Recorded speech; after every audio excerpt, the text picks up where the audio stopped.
سلامونه و احترامات مو منئ ښه راغلاست. دا هم د نن ورځې مهم خبرونه.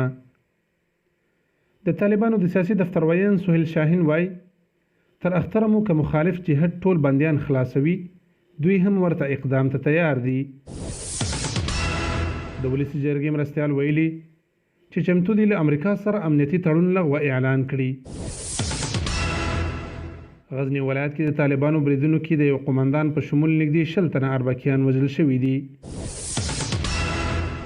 امریکایي رسنیو راپور ورکړی چې د دې هیواد ولسمشر ټرمپ له افغانستان نه د خپلو ځواکونو پر ایستلو ټینګار کوي.